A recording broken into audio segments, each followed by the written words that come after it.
I only wanted to say that I, for one, am honored to stand with a lot of you as comrades. I consider a lot of you family. I consider you family because of the way that you have worked over the 4 years that I have been a part of this organization as an organizer and as an activist. I feel that the people here represent the best of humanity. And I am honored again to stand with you. The only thing that I want to say is, as we are proceeding into this evening, we are in the midst of going into the next 55 days, I believe it is. We are in the midst of one of the greatest challenges that has presented us in world history. I believe that this is history that we're making. And I would like to say that in this struggle that we're in, I would liken this, if this was World War II, I believe this would be Normandy. If this was the Civil War, I believe that this is the Battle of Gettysburg. And the urgency has to be expressed, like it's been expressed time and time again, that if we don't come together now in this day and age, not only will the communities be destroyed, as many of us have said, but we will be destroyed.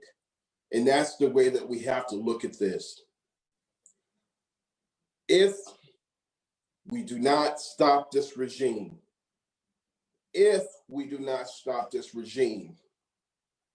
then I believe that we will lose the world. And I believe many of you feel the same way.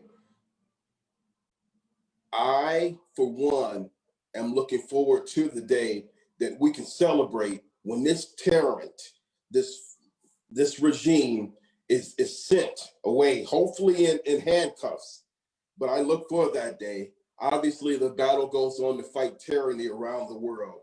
And the only last thing that I can say is, not only are we fighting for our particular country, not only are we fighting for those who represent our communities, but think about the 7,000 Kurds who are now in concentration camps, who were betrayed by President Trump.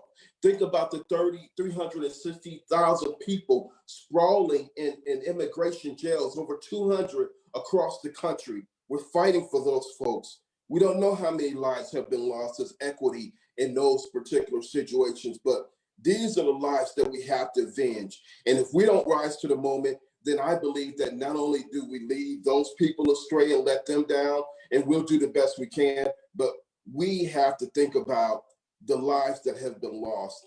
And as Russia tries to expand its goals towards the Middle East, the Mediterranean, and Africa, we are in a constant danger.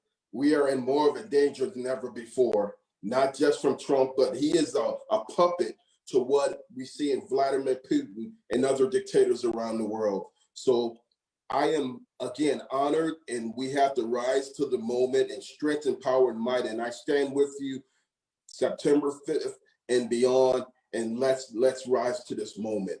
Pull the pacifists together, pull them off the fence, because we can't have it. We need pacifists to become warriors. We need those on the front lines to become soldiers. And we got to continue pulling people, especially the evangelistic community, to come on board and see the rise to the strength of the moment. Thank you. And again, I'm honored. I appreciate it. Thank you, Samantha, and everyone else.